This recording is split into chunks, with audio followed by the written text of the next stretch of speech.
get me down again.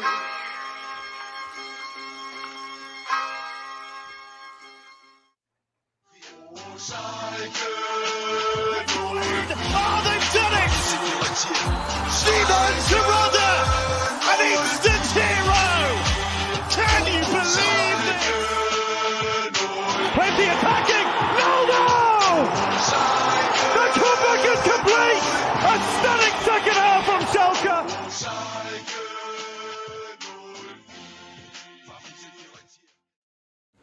Blau und weiß sein Leben lang.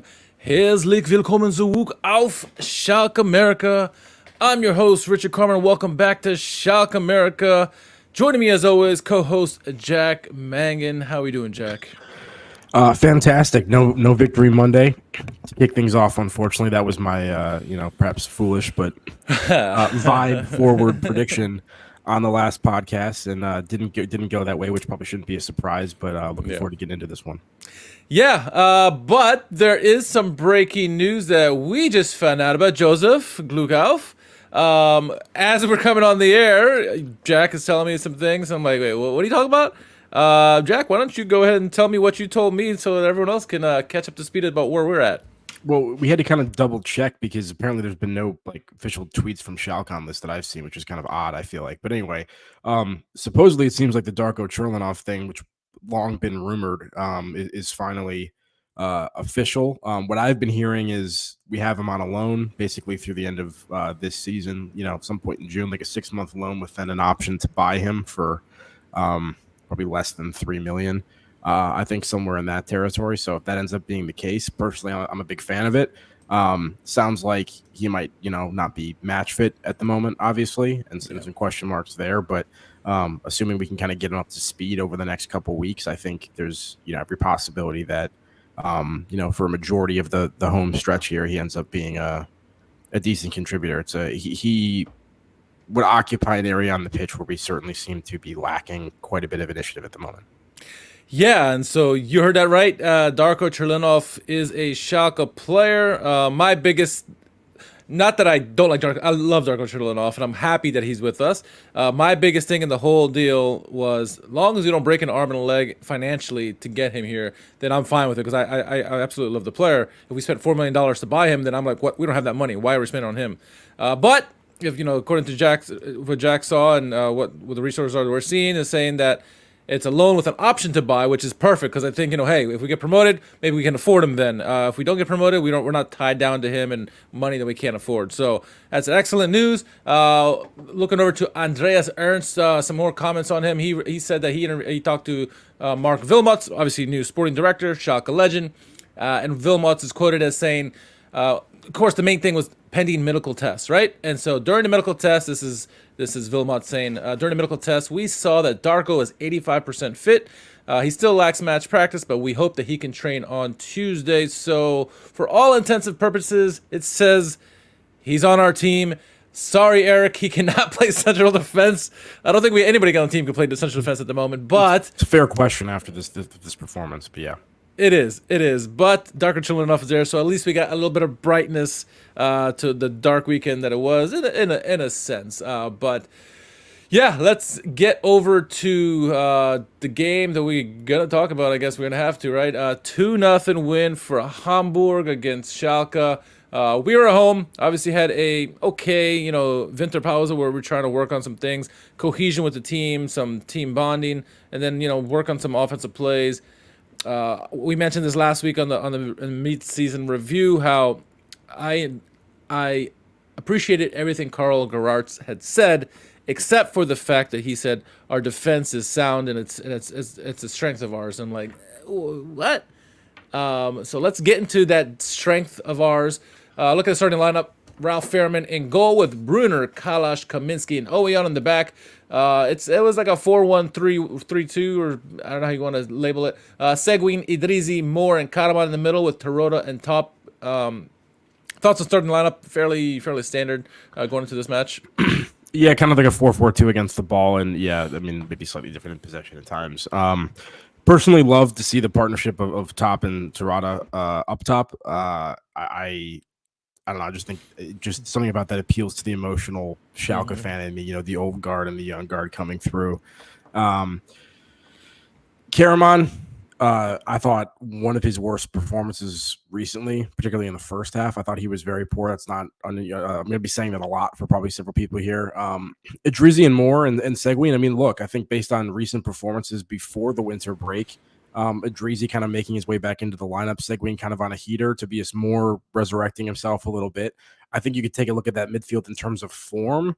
And in terms of, I think, a little bit of spark in possession and be quite pleased with it. I think what we saw from this, unfortunately, in this game is that it just lacked quite a bit of tooth, I guess you could say. I mean, it was a little bit like offensive heavy, but also wasn't effective in that vein.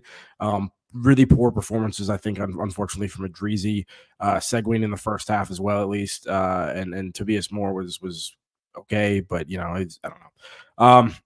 And then back line, that's, I mean, correct me if I'm wrong, but that's essentially kind of our optimum back line at the moment.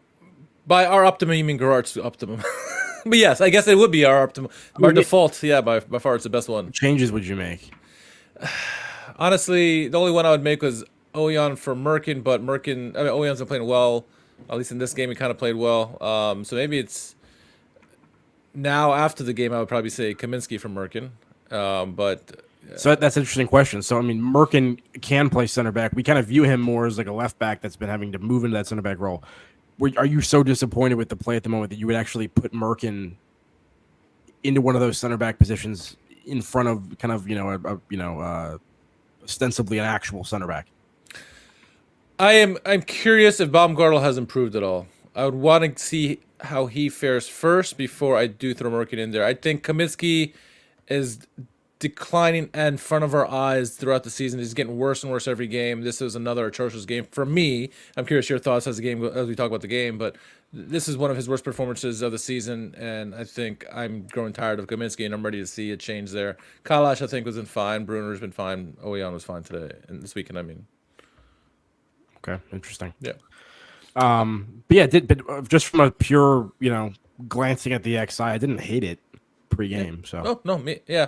So I agree with that. Of course, we always look at the opponents, and obviously Hamburg is a dangerous opponent, always towards the top of the table every season for the last 6 years in the Zweite Liga.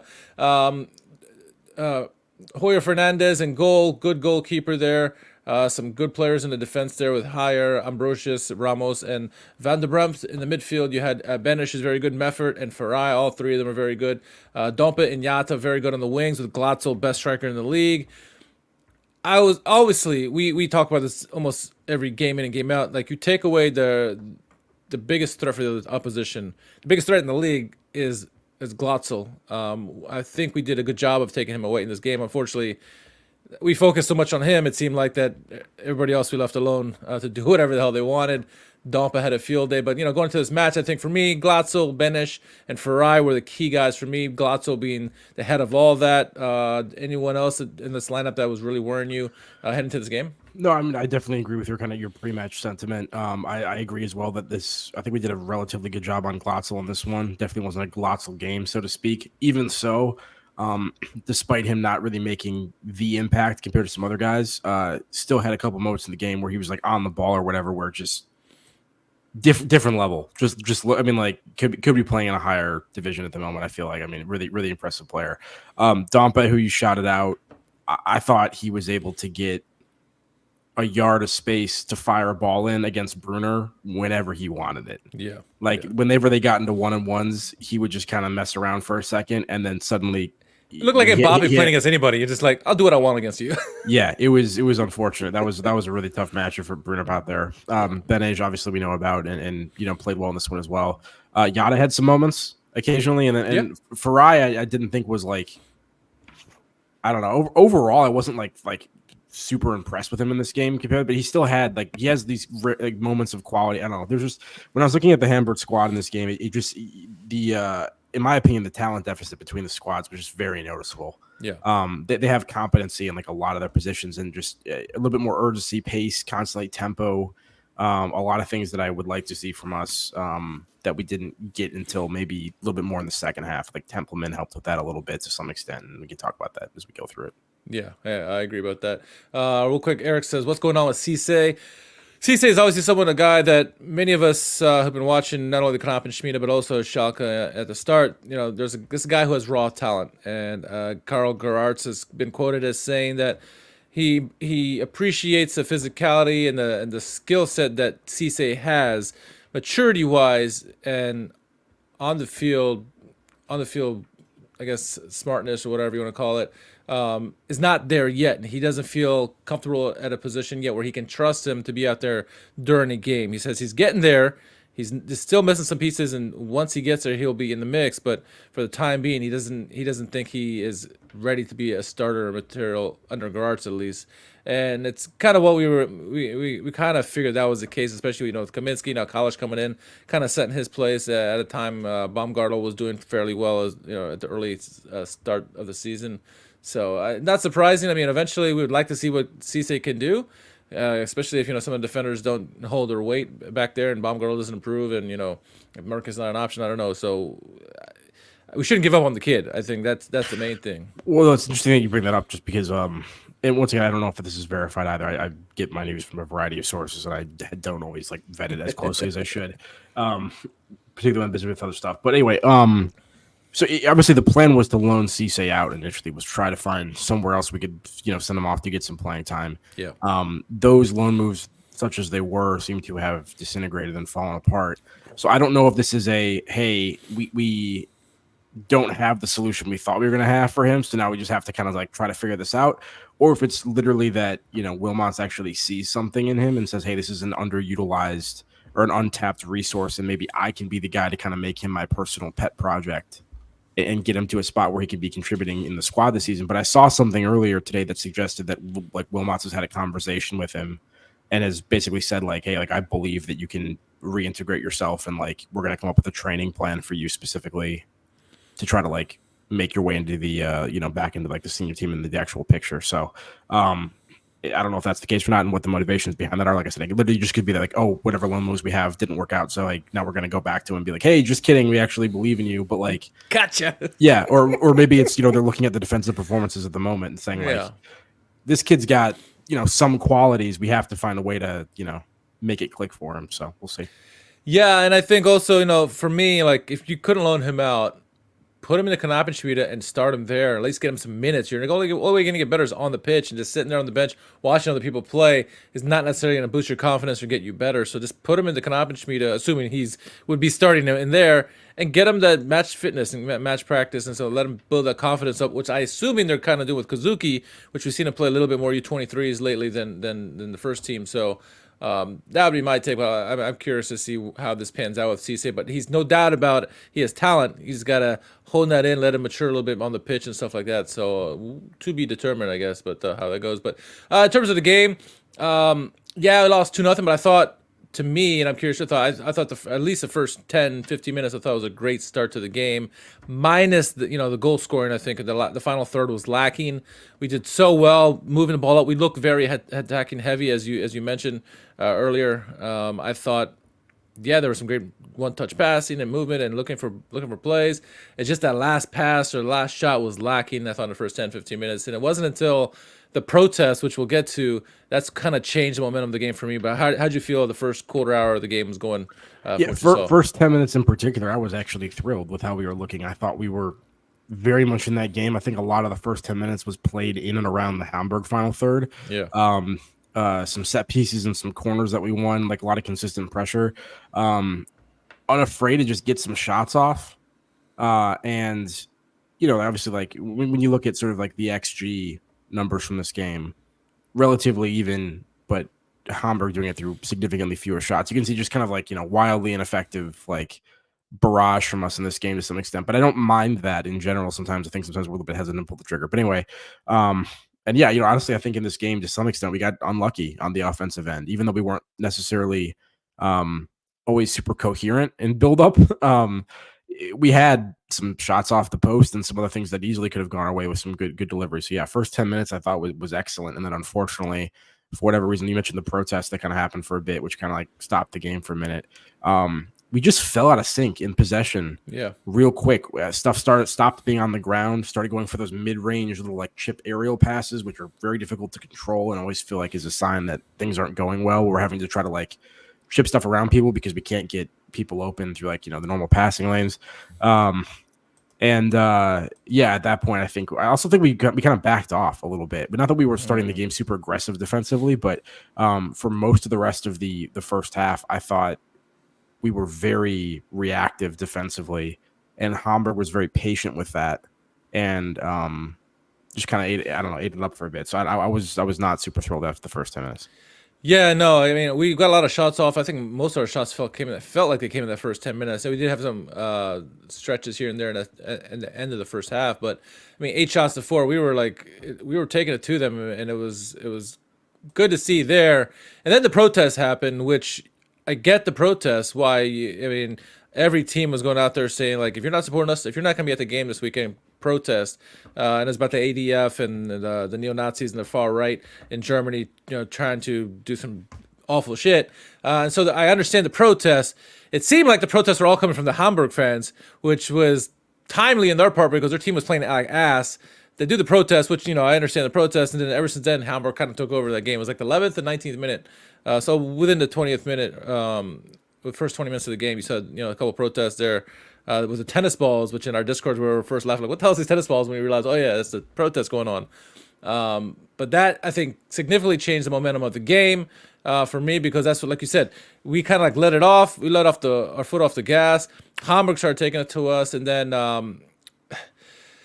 we get to this first goal. The first goal, Farai ends up scoring again. We talked about how the wing play, Bruno was getting beat. I think there's a nice play where Hamburg kind of opened up Yada, so he got available. I think it was Yada. No, it was Van der Bremt. Van der Bremt got down wide, let off a cross in the middle. 2 guys in the middle with Kaminsky and or I guess Kalash. It doesn't matter. 2 guys were in the box, pretty much wide open. Farai gets on the end of it, puts a header, put us in the ground, past the keeper. Nothing Fairman could do about it, honestly. But a wide open goal for Farai to score that 1-0. It seemed completely against the play too, because up to that point we were for most part the dominant team, and then the protests happened, and then they kind of just hit us with a sucker punch. I thought. What were your thoughts on the goal and possible person or persons to blame on that play? What would you see? Yeah, it's just not good enough. You can't defend like that and expect to schoolboy make much progress up the table. So Tobias Moore had just jumped out to challenge the ball on Van der Bremt like a couple seconds before, and then sort of drifted a little bit in. And when the ball came out again, like wasn't in the same kind of position. It just kind of got beat down the sideline where a minute ago he was closing that off. So, I mean, I'm not blaming that goal mostly on Tobias Moore at all, but like had a better position seconds before that ended up happening and then didn't kind of repeat the same action. But then anyway, the run is coming sort of more in the central part of the field, and Brunner. I blame this goal almost entirely on Brunner because he's concerned about Dompe off his shoulder in behind, but Dompe is like fairly far away from him, and meanwhile Brunner is the only person that like has eyes on the runner because everyone else is like it's his back to him. Yeah. So Brunner's the guy that can actually see what's happening, sees that he's unmarked, and just chooses to not chase him because he believes it should be somebody else's responsibility and he has to mark Dompe, who's not even a threat. So for me, that was just very poorly read by Brunner. It was either like he didn't see it somehow or just was like, that's technically not my responsibility for some reason, even though in that moment it kind of has to be. So to me, I thought that was, really, really bad defensive moment for Brunner. It's an unmarked header in the box. Like, it's terrible. Yeah. He had so much space. So I saw it slightly different, though I don't disagree with the comment about Brunner. So for me, what I saw was obviously, I think Ojan gave the ball away to Hamburg. And what I saw was Kaminsky unnecessarily pinching way too high, where maybe should have been Seguin dropped further back. But Kaminsky's way too high. When the ball goes over to Yatta, he is way out of position. He's playing catch-up at this point. Kalash has got 2 guys he's got to mark. He goes for... who does he go for? I think it was Glatzel he was marking, or somebody. I forget who it was. I'm pretty sure it was Glatzel. And or maybe it was Yatta. It was Yatta, which Yatta. Is fair, it was Yatta. It wasn't clear that the cross wasn't going for Yatta anyway. Correct. So I think correct.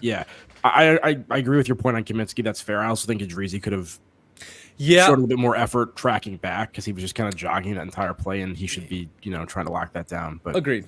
It's schoolboy defending all the way around. It shouldn't have happened regardless. And Yeah. 1-0 down, kick to the stomach at that point, and obviously not something that we want to see in the game. I guess especially a team like Hamburg to go down so early in the game. But obviously there's plenty of time left to go. How would we react? I thought we did okay to slowly get back into the game. What we saw is we got Thomas Oyan, who had a pretty decent game.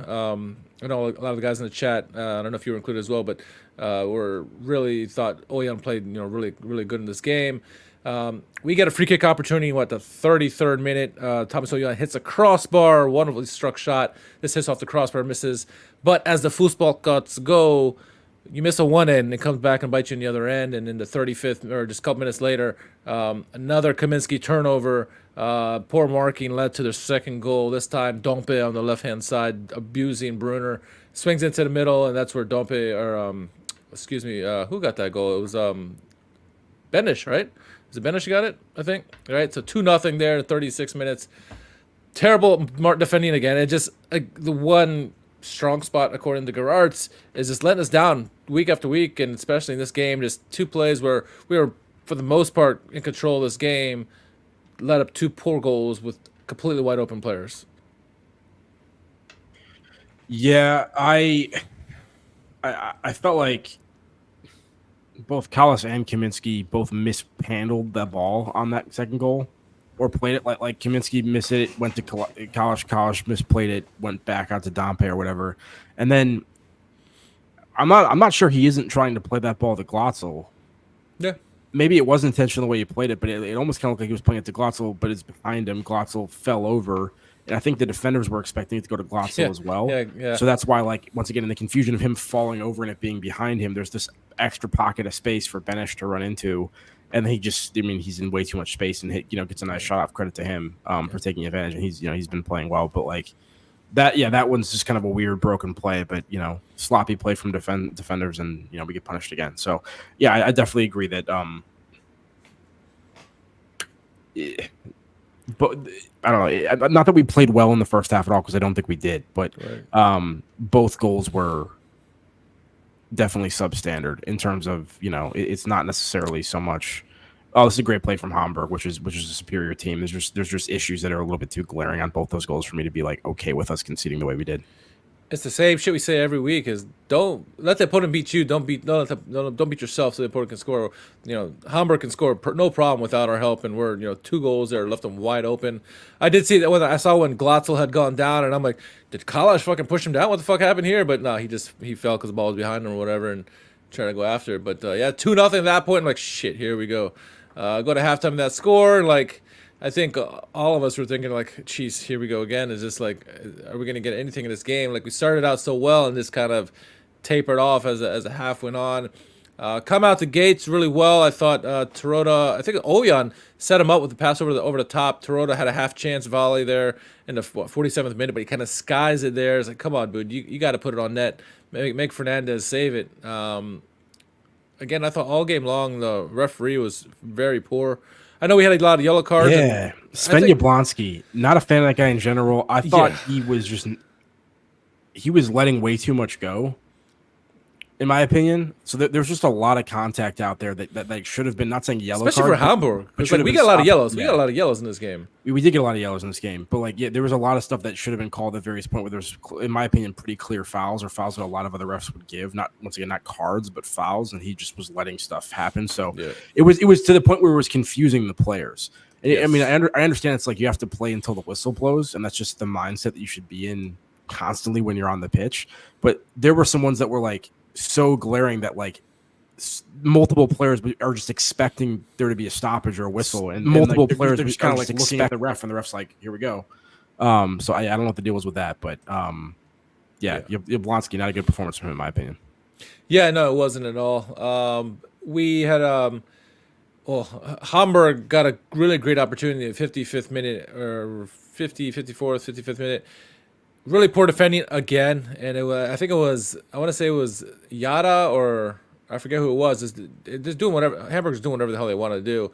They finally get a shot off. after the play going around, Fairman was out of position. I think it was Kalash who makes a goal line clearance, kind of saved the game at that point. It could have been really bad if it was 3-0 there. I do think it was Yada that was dribbling initially before he played it. Yeah. Yeah, we just looking so bad. I don't know if it was against Oyan or Kaminsky or who the hell was defending against him. It didn't really matter. He was just doing what he wanted, and then they got the ball in the box. Like, shit, what's going to happen? It just looked like pinball wizard for us defensively, and luckily Kalash had the heads up and got to the goal line and cleared it away there. And then we get an opportunity a few minutes later, 61st or so. Schallenberg had a great opportunity again, as Tarota did, and shoots had a bad miss, man. He didn't put it on target. It was wide open right in front of the net. I mean, he was at top of the box, but still, you get that shot on net, force the goalkeeper to make a save. Don't just shoot it wide like he did. And Schallenberg only on the pitch because they yanked Adrizi at halftime. Yeah. Which honestly, like, and you mentioned bad game. Yeah. As much as we were, talking up on the the halfway pod last week, how excited we were that Gerard's is talking him up and that he had this kind of reemergence, like legitimately bad half from him, and he deserved to be yanked, I think. So disappointing. And then of course the solution to get yourself some great is Schallenberg, of all people, who I don't love. I think he was okay actually when he came on. He wasn't terrible, but just if that's the solution you're reaching to, I think that just speaks to the trouble we're in general right now from a personnel standpoint. So yeah. And I think it was a good 5-minute stretch that we had, because I think a few minutes later we got into the box again. I thought Top and several other guys were doing well to kind of create chances. However, every freaking shot hit somebody, whether it's our player or their player. One play, I think Oyan hit Tarota right before that little brief firing shot squad, whatever you want to call it, that was going on. There was 4 or 5 shots in there. Every shot hit the defender or our own team. Oyan, again, he had the 2 best shots of the game were Thomas Oyan for Schalke. Hit the crossbar earlier off the free kick, and then in the 74th minute, he comes down and gets a screamer off a shot off the post, far post, kind of with the outside of his foot, and kind of curved back in. Fernandez had no chance of that. That's about as close as we came in the game, Jack.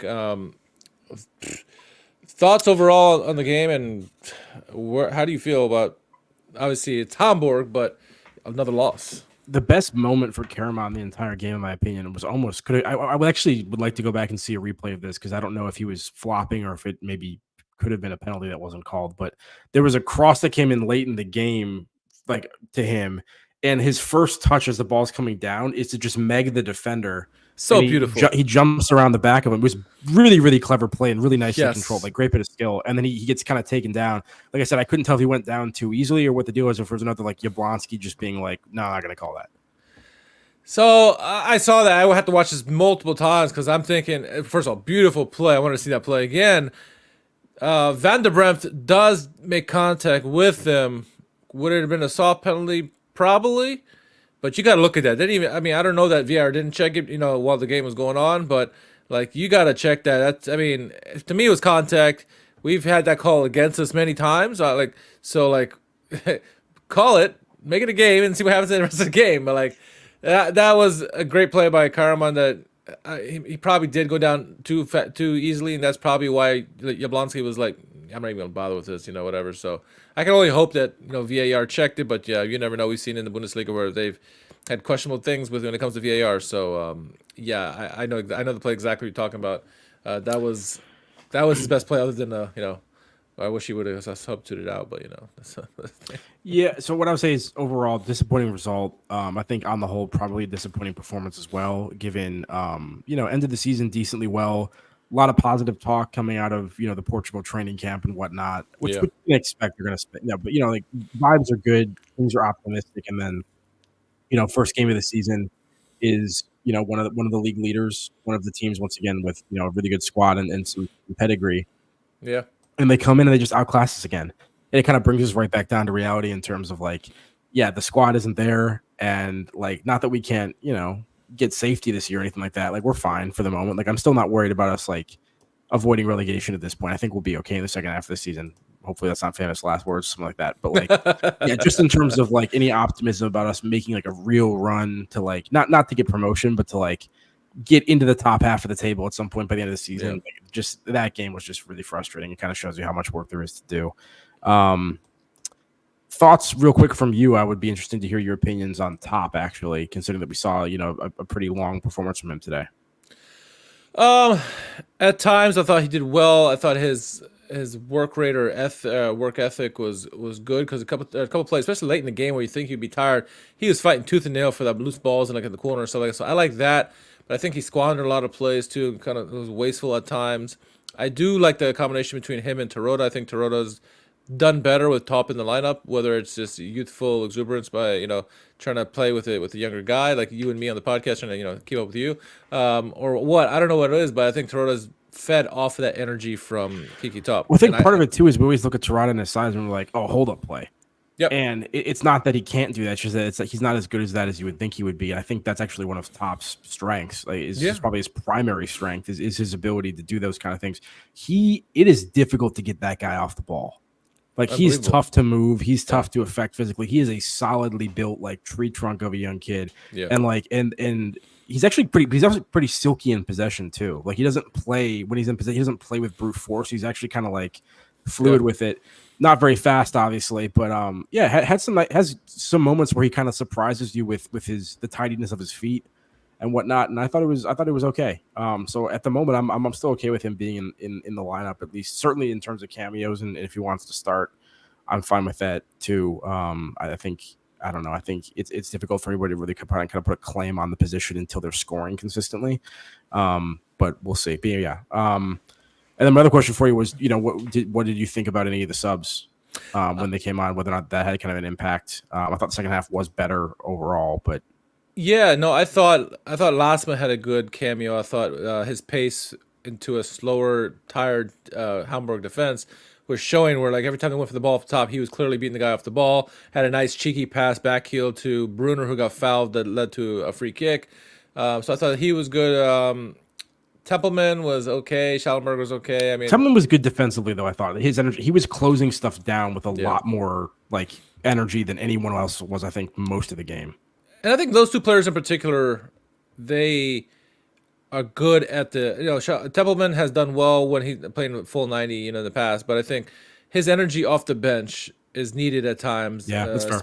For both when we're winning a game or losing, and then last minute with the pace to kind of stretch defenses out, and I think it's needed. And I think last minute not so much from the starting 11 anymore until he can get his confidence back. But he has a pace. He obviously has a skill set, and so get him involved. I wish I would saw more from him, obviously, but he was certainly testing the Hamburg back defense, in the second half once he came in. And I think those two in particular that kind of stood out to me. And obviously Nicholas Horst Castell got into the game as well with Kabadai, who back from injury. So something else to keep an eye on too. Another random kind of comment. Sorry, just things that are occurring to me. And I don't have stats. I'd have to look to see if there are stats on this. I can't back this up. It seems sort of just watching the game, the impression I got, whether this is right or wrong, was that we were bypassing a lot of buildup from the back and definitely going long with Fairman pretty consistently. Yeah. And this was a pretty poor performance from Fairman in terms of distribution. And we know that's always been one of the weaker aspects of his game, certainly not a strength of his. But there are plenty of games where it is not, I think, exposed nearly as much as it was, and I thought that was kind of an issue. So, one thing as we talk about Marius Muller quietly getting back to fitness in the background is if for some reason Gerards wants us to play that way and Fairman's distribution continues to be subpar, is that another, check in Muller's favor to potentially make a switch at some point? Just a small thing to mention.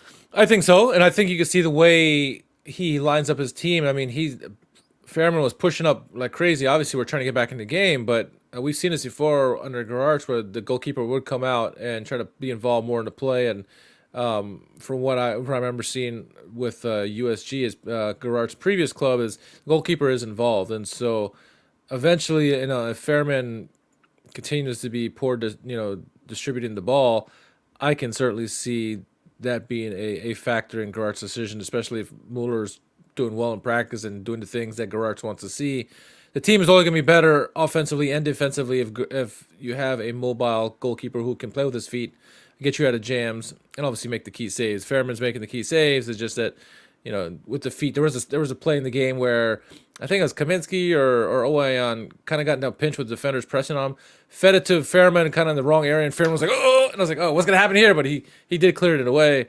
But things like that will, give a coach, heart attack, if he sees it too often, as it does with the fans. So, yeah, I wouldn't be surprised with that. I honestly wouldn't, though. So, you see these stats at the end of the game, and you think, now looking at the result, the score, you're like, man, 26-8 in shots against Hamburg. That's pretty impressive.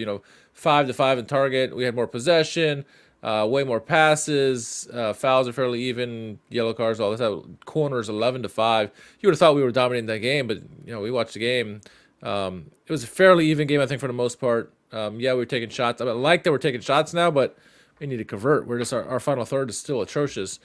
And Hamburg had maybe two really dangerous plays in the whole game, and we kind of gave it to them. Their guys were wide open, and so as much as Gerards wants to say our defense is solid and this and that and whatever, it's not. It's a weakness for us. We don't have money for a defender. Like I said before, I'm kind of getting over Kaminsky now. My honeymoon is gone. It's 2 years now, whatever it was with him. But I think I'm at the point now with him where it just seems like, yeah, I know there's things that he does well, passing and gets those shots off. Occasionally when he's in the box, he's a target man in there when you're going for the goal. But like defensively, he's just making too many mistakes for me. As bad as we are, we can't have someone making that many mistakes. And maybe I'm just uber focusing on him at the moment. But I think Kalash has been quietly okay compared to Kaminsky. And I'm ready to see someone else in place next to Kalash, whether it's giving Baumgart another try, like I said, or bringing Merkin in, who we know is at least in our good favor. Something's got to give, or maybe it's even Cisse. I don't know, but maybe Cisse is a stretch at this point. But I'm just done with Kaminsky personally. I mean, I know when we did our midseason review last week, I think you were neutral, and I think I was a thumbs down or something like that. And it just, yeah, I'm done with him, unfortunately. Okay. Yeah, we'll keep an eye on him going forward for sure. But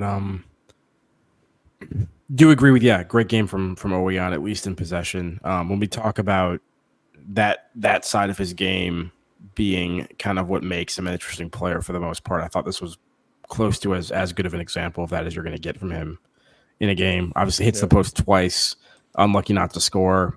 Really, really well taken free kick. Had a number of good corners.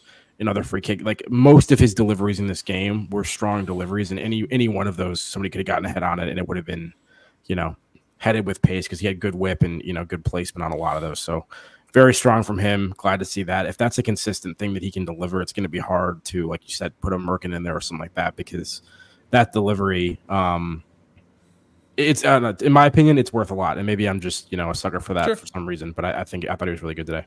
Fair enough. Some results this weekend went our way. Others did not. Holstein Kiel lost to Braunschweig. Karlsruhe beat Osnabrück. Nuremberg beat Hansa Rostock, which helped us. Elversberg tied Hanover. St. Pauli won against Kaiserslautern, who's below us, so that helped us as well. Hertha drew Dusseldorf. Magdeburg beat Wiesbaden. And Greuther Fürth beat Paderborn. So where does that leave us in the standings? St. Pauli still in first place. Now back in first place, I guess I should say. Holstein Kiel was holding that position at the midway point. Hamburg are still in third place. We are still in 14th place. We haven't lost any position. Like I said, Wiesbaden lost. Kaiserslautern lost. Braunschweig, they did win, but they're still 3 points behind us. So we haven't lost any position. But big game, relegation 6-pointer, if you will, against Kaiserslautern this weekend. This Friday. What's a midday game, too. It's like 12:30 my time, 11:30 your time. It's an early game on a Friday.